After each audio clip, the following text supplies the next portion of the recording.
Hey folks, Bobo's back with you. Welcome to Three's In. If you haven't been here before, grab a cup of coffee, sit back, and let me tell you a story. This story is about Fred. Now, Fred washed back into our class. He was a class ahead of us. I think just one class ahead of us.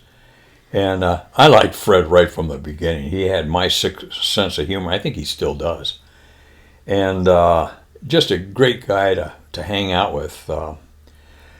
And so he comes back into our class, and at first you're kind of apprehensive about talking to him about anything, but eventually it came out, "Hey, Fred, what happened to you? Why'd you wash back to our class?"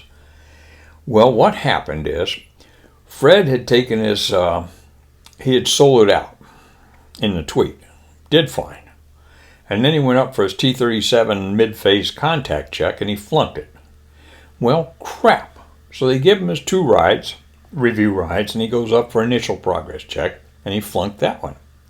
Well, double crap.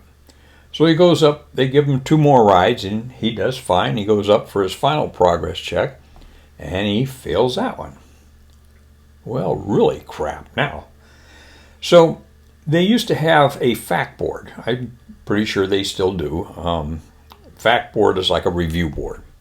It's for students. Now, if you're on active duty and you screw up, you go before a flying evaluation board. But this is a FAC Board for students.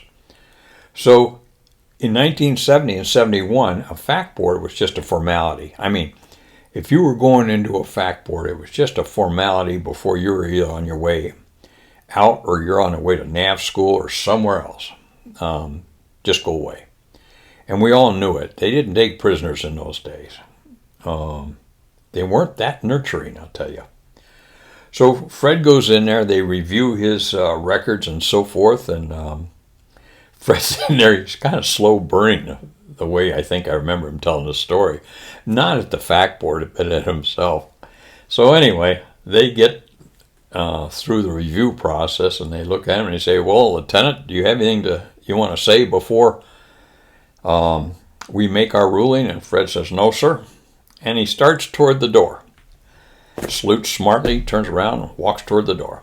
As he gets to the door, he stops, and he turns around, and he says, "Yes, sir, I do have something to say." And he says, and the colonel looked up, kind of surprised. And Fred says, "I know, I'm probably on my way out the door." He says, "It's just the way it is." But he says, "There's one thing that you'll never convince me of." He says, "You will never convince me that I can't fly that little piece of shit out there, and it's pissing me off."